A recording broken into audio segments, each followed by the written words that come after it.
사건, 즉 두 남자의 살인 사건에서 그가 보여준 과학 수사는 백미였습니다. 하지만 남은 과제가 있었습니다. 장난을 치다가 죽은 남편의 원수를 갚기 위해 아내는 그 상대방을 살해했습니다. 즉 복수를 했던 것이죠. 그렇다면 이 여인은 어떻게 처리를 해야 할 것인가? 이 사건의 처리 과정을 통해서 우리는 조선 사회의 근본에 대해 깊은 고민을 했던 정약용을 만나볼 수 있습니다. 남편 최주변이 죽자 아내 안씨는 남편을 죽게 한 민성주를 참혹하게 살해했다. 이것은 처음 수사에서 밝혀진 사실이었다. 그러나 수사가 진전되면서 사건의 전모는 다르게 밝혀졌다.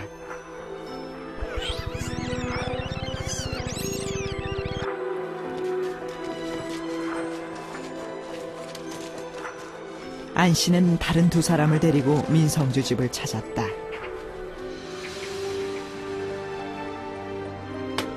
그리고 안 씨가 민성주를 죽이는 동안 두 사람은 민성주의 아들과 며느리를 결박했다는 것이 뒤늦게 밝혀진 것이다. 즉, 아버지가 살해당하는 동안 현장에는 아들과 며느리 그리고 다른 두 공범이 있었던 것이다. 정약용은 관련자를 모두 체포하여 다시 판결했다. 처음에는 연료로 무죄 방면을 받았던 안 씨, 민성주의 아들 그리고 안 씨의 공범인 두 남자에 대해 각각 판결이 내려졌다. 민소백 부부를 묶은 채와 이는 공모하여 사람을 죽인 죄에 해당한다. 칼을 씌우고 엄중히 가둔다. 아들 민소백도 유죄, 이유는 불효였다. 민소백은 비록 묶였으나 몸이나 다리로 막을 수 있었는데 그러지 않았고 사람 살리라는 소리도 치지 않아 아버지가 죽게 되었으니 사람의 도리를 없애고 말할 수 있었는데 말하지 않았으니 엄중히 가둔다.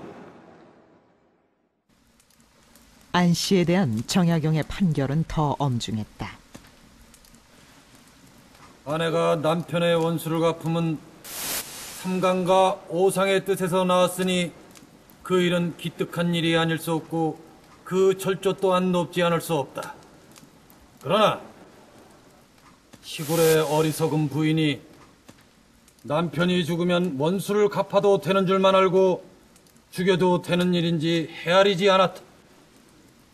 정상과 법으로 헤아릴 때 복수했다는 이유만으로 복수의 본율을 적용해서는 안 되기 때문에 칼을 씌워 엄중히 가두고 처분을 기다린다.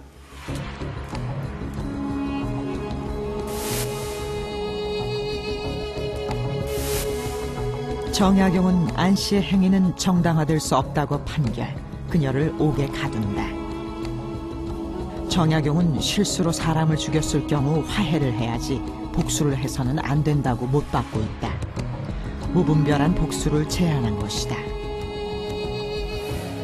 그리고 이 복수, 만약에 이거를 허용한다고 해버리면 그 복수의 동기를 판단하기 되게 힘든 사안에서도 서로 너가 서로 불구대천의 원수가 되는 이 집 자식이 얘를 죽이고 그 다음에 또 죽이고 이런 사태가 벌어질 것이라고 복수를 조선시대에서 허용을 했다고 하지만 그냥 그런 거를 그 복수에 의한 살인을 넓게 보지만은 않았을 것 같습니다. 그 사적인 복수를 낳을 것이고 그 복수의 연쇄가 사회를 더 혼란스럽게 할 수 있기 때문에 국가가 형벌을 하도록 조 연수생께서 말씀하신 것처럼 국가에 의한 형벌 대체적인 그런 역할을 좀 고민을 하고 이런 판결을 내리게 된 거라고 생각합니다. 판결문에 보면은 사적인 복수는 금지되어야 하는 게 맞고 복수의 연쇄는 끊어져야 된다. 왜냐하면 그 사회적 안정성과의 문제도 있거든요. 그러니까 원한을 푼다는 그 개인적인 문제와 그 사회적 안정성 간의 이런 조화가 또 문제되는 그런 접점이라고 또 생각되고요. 정약용은 유교윤리에 어긋나지 않으면 관대히 처분해야 한다고 여겼다. 그것이 유교 사회 조선을 유지하는 길이었다. 그러나 이를 무제한 허용할 수는 없었다. 복수를 무한정 인정할 경우 끊임없이 복수가 계속되어 사회가 불안해지게 된다. 결국 어디에선가는 엄한 형벌로 다스려야 했다. 관용과 엄형의 조화가 필요한 것이다. 다산이 다른 성리학자들과 달리 동기의 선함을 중요시하고 강조했지만 다른 성리학자들과 다른 지점은 바로 복수가 가능한 경우들을 제한하고 있다는 점에서 그 다산의 말하자면 독창성이 있다고 볼 수 있겠습니다. 다산은 모든 복수가 근본적으로는 허용될 수 있지만 무작위하게, 무분별하게 일어나는 복수를 방지할 생각을 가지고 있었습니다.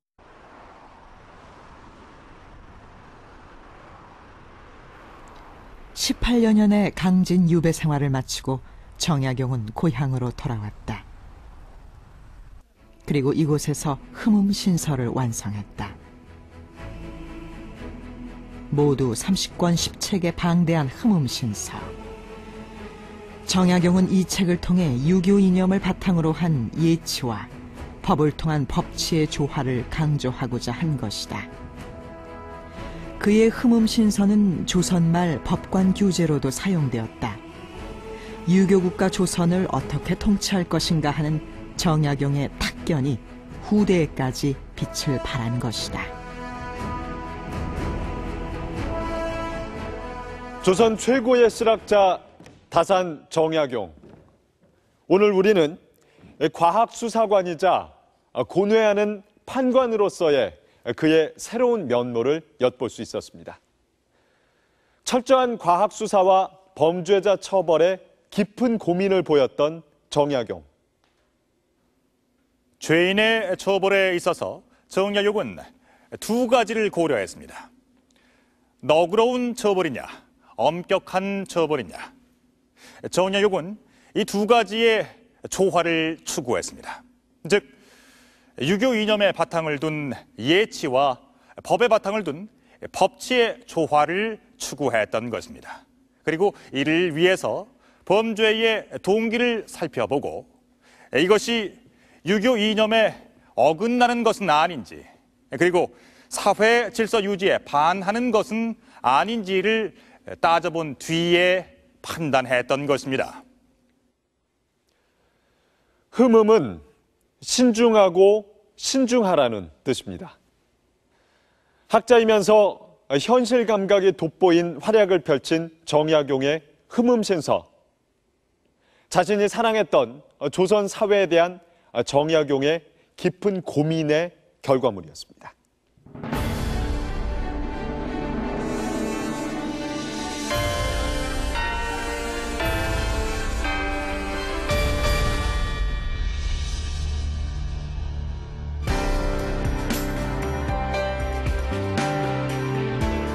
(475년) 한성백제의 멸망. 피로 얼룩진 선왕들의 죽음, 그리고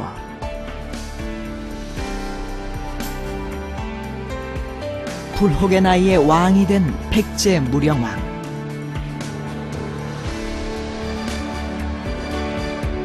다음 이 시간에는 백제 다시 강국이 되다 백제 무령왕 편이 방송됩니다.